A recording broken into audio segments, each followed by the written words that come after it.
All right, today we are going to look at day 7, choosing a linear, quadratic, or exponential model.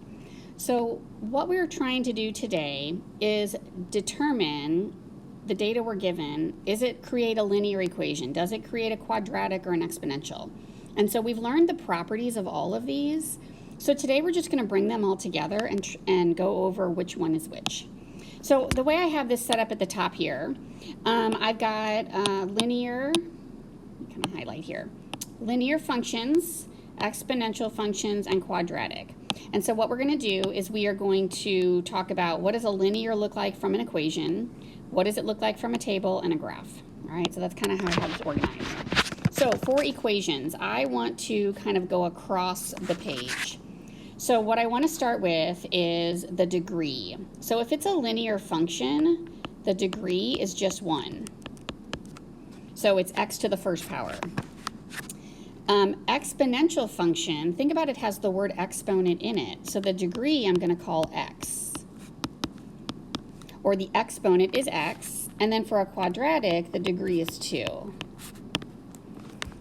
Okay, so if I made up an example, let's say equations for linear. Of course, your y equals mx plus b is a pretty common equation. So y equals 2x plus 1 would work.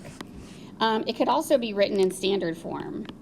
4x minus 3y equals 10. Okay, so these are just two examples of linear. So I'm looking at the power.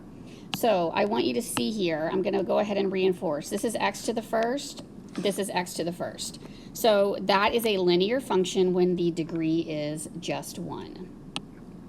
Okay, let me make up an example of exponential. So it would be y equals just a number, let's say 4, but it has to go up to the x power.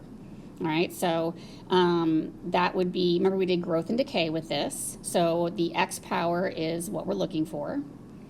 And then on quadratics. So we've really learned 3 types of quadratics: standard, vertex, and intercept. So let me just write a standard function down.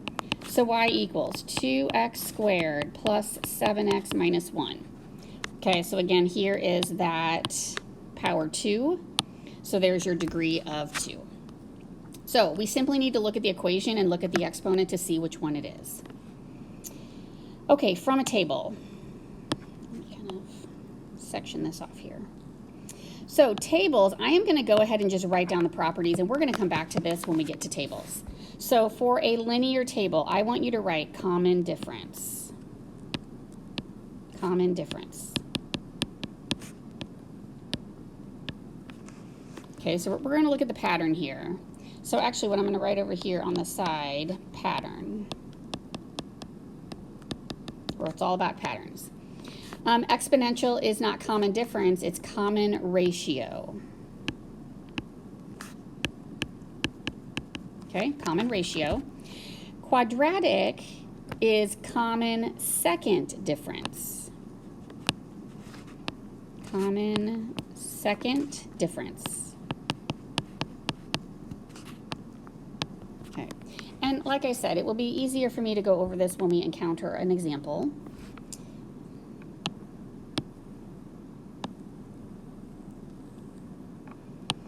Okay, the graph, in my opinion, is the easiest way to identify linear, exponential, or quadratic. I'm going to start with the parent functions here. So y equals x is the parent function of a linear, and it simply makes a line. So I'm just going to draw a diagonal line here. Okay, so that's a line. The parent of an exponential can be written as y equals b to the x power. And we just made this kind of curve. It was like a half curve like this. So unfortunately, curve is the best I can do to describe it. There's not a special name. Now quadratics do have a special name. So here's our parent, y equals x squared. So it makes this U-shaped graph, which is called a parabola. Parabola. So if you have the picture, I feel like it's really, really easy to see what function you have. So our goal for today is to answer linear, quadratic, or exponential in different formats. Okay, let's go on to examples. I want you to pause and try these examples on your own. You are determining which type of model is represented by the equation, and you're writing linear, exponential, or quadratic.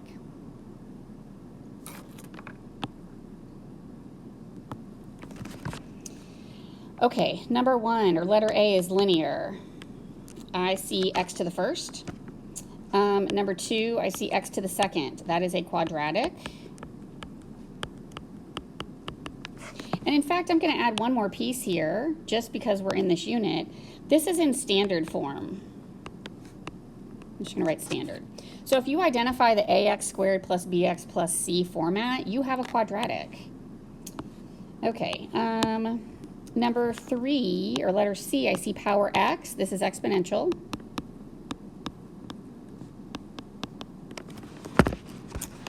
Letter D, I've got power 1, linear. Number 3, or letter E, A, B, C, D, E, power 2. This is a quadratic.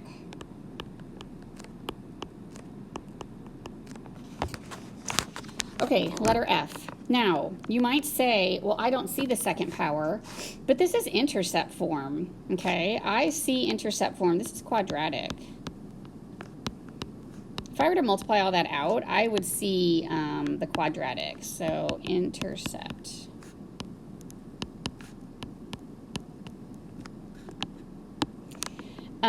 Power x is an exponential. And I see power 2 here, but I also see this is in vertex form, which makes this a quadratic.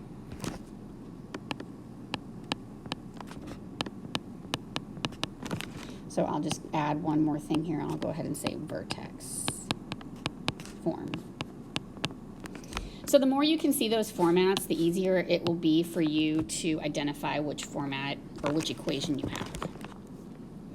Okay, let's move on to a graph. So we are going to sketch a graph of each set of points and then answer, does it represent a linear, quadratic, or exponential?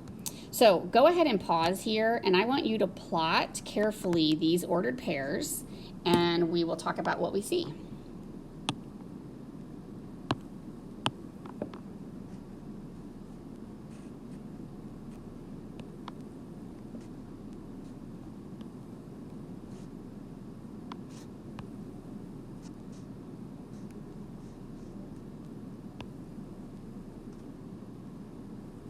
Okay, looks like the dots are kind of jumping around. 2, 2. Okay. All right. So I see what looks like a parabola. And what I'm noticing here is this point right here is 2 units to the right of the y-axis, and this is 2 units to the left. This point is 1, 2, 3 units over to the right, 1, 2, 3. So there's my symmetry right there. So I'm feeling pretty confident that I can come through here and make a parabola. And that allows me to say this is quadratic. Okay, so I want to double check that symmetry because I don't want to just guess at it, but I want to feel pretty good that I have seen enough. Okay, pause again. Please move over to letter B. Will you plot those points, and let's figure out what kind of shape we have.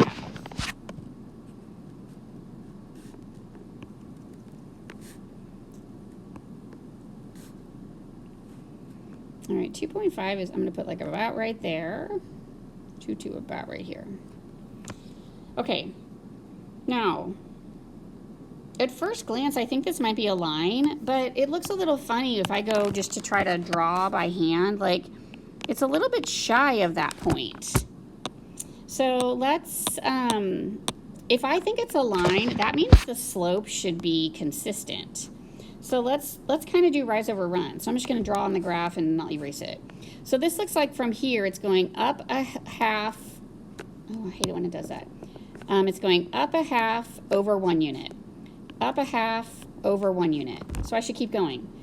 Up a half over 1 unit. Up a half over 1. So actually, see how it's going to land below it? This is not linear because it doesn't have the same slope. So this is actually going to be exponential. What's going to happen is it's going to start like flat like this, and then it's going to curve up. Okay, so this is exponential. So make sure you're checking for like slope and symmetry, quadratic and exponential, before you just assume it makes a line or some other shape. Okay, one more. Please pause. Come back after you have plotted the points.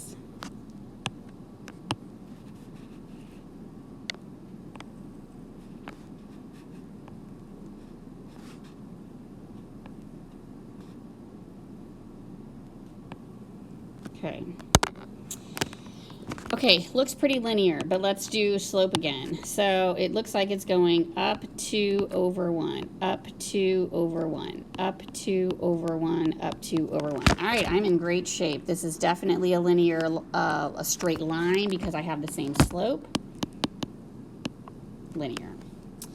Okay, so like I said earlier, I believe graph might be the easiest thing to look at because you have a visual of like a line, we had a curve, we had a parabola. Okay, tables are probably the hardest, so let's go back to what I wrote here at the beginning. Common difference, common ratio, common second difference. So I'm gonna write here plus slash minus for difference. So I say difference, but add or subtract. Common ratio is going to be multiplication slash division. And then second difference goes with the common difference. So let's look at our table. What I need to look at here is I need to look at the progression of the pattern on the y. So I can see that, you know, this is going -1, +1, +1, +1, +1, +1. Okay, so my x's are generally increasing by 1. But let's look at the difference here from 16 down to 2 and what's going on between 2 and -2. And we're going to look at this pattern all the way down. So if you were trying to find out, if you can't tell that this is going down by 14, what I want you to do is take second number minus first. So take 2 minus 16. That will give you -14. All right, so if it's harder to see, if it's a decimal fraction, second number minus first. Or I think of a number line and I kind of count. So I'm going from 2 down to -2, so that's going down by 4. I'm going from -2, now I'm going up. I'm going plus 6. Okay, or you could do 4 minus -2, second minus first. 4 up to 20 is going to be 16, sorry. And then 20 up to 46. So 20, 30, 40, that'd be 20 plus 26. Now, I'm going to stop here because this is not a linear pattern. It's not the same adding or subtracting. It's also not exponential because, oops, sorry. I'm looking at adding or subtracting the same number. I'm sorry, multiplying or dividing the same number. So when I scan, there's not one number I can come up with that like if I go from 16 down to 2, you might say, well, can't you just divide by 8? Yes, but 2 down to -2 is not dividing by 8. So let's move on to the second difference. So let's look at the difference between -4 and 14. So -14 is going up to -4 by 10 units, okay? Or you can do second number minus first. -4 up to +6. That's also going up by 10.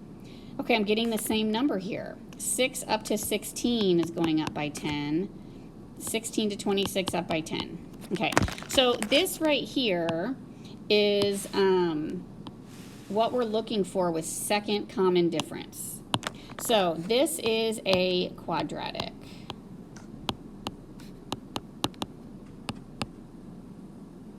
So I need to go through the pattern twice to see if it's a quadratic or not. So, and the reason for that is it's got that up and down U-shaped graph that we saw kind of at the very beginning. Okay, let's do number 2. I am looking for a pattern. So I always start by adding or subtracting. So -2 up to 2 is 4 units. 2 up to 6 is 4. Okay, I got the same thing. 6 up to 10 is 4. All right, I have the same pattern of adding. This is linear. Okay, so when you have the same, when I said here, I'm going to go back to the top. Right here, common difference. So add or subtract. And so if I look at it from a difference perspective, I took the second number minus the first. All right, so I have a linear here.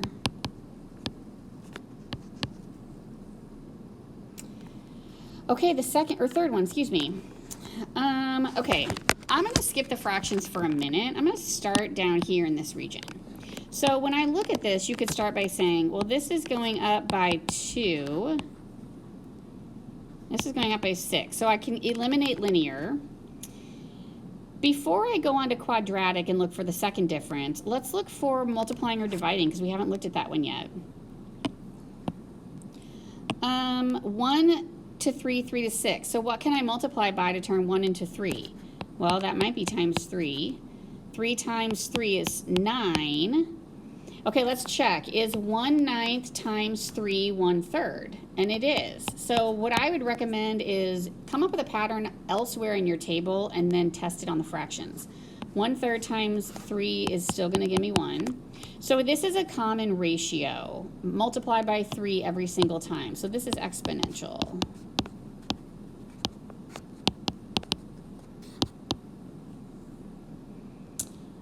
Okay, I want you to pause and try the next 3, 4, 5, and 6. Check for your ratios, your differences, to see what you have on linear, quadratic, exponential.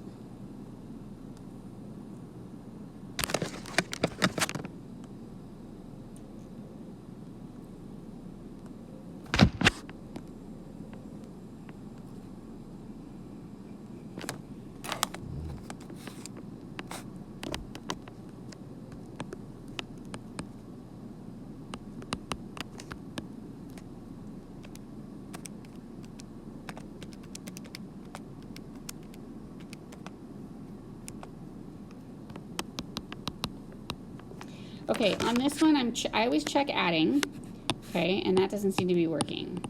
So before I check, then I look for multiplying. And so I can see the numbers are getting, like the decimals are growing in like the digits at the end.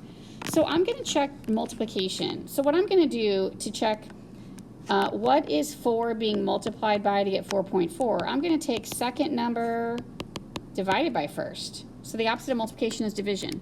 So 4.4 divided by 4 is 1.1.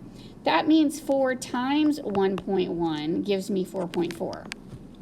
Now that I have a times 1.1, do I get that going forward?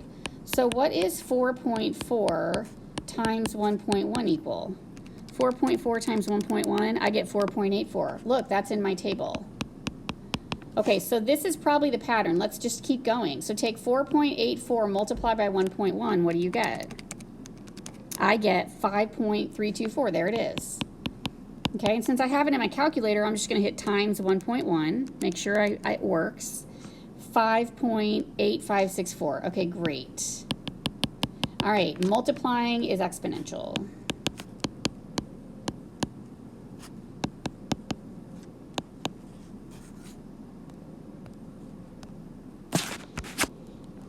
Okay, number 5 turned out to be linear. Your pattern all the way down, you should see it going up by a half. Some patterns are a little easier to see. And then number 6 turned out to be quadratic, and let me show you the pattern.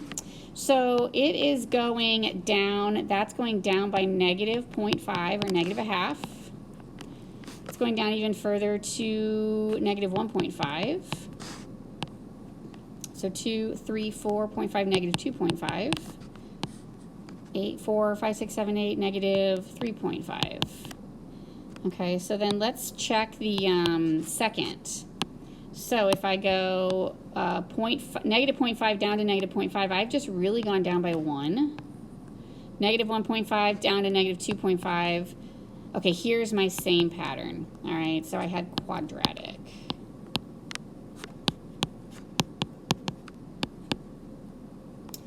Okay, so here is the last section here put together. You are looking at patterns, all right? So you're going to do some playing around with your calculator. You're going to be adding, subtracting, multiplying, dividing, and then that'll help you get to your correct answer. Okay, that wraps up day 7.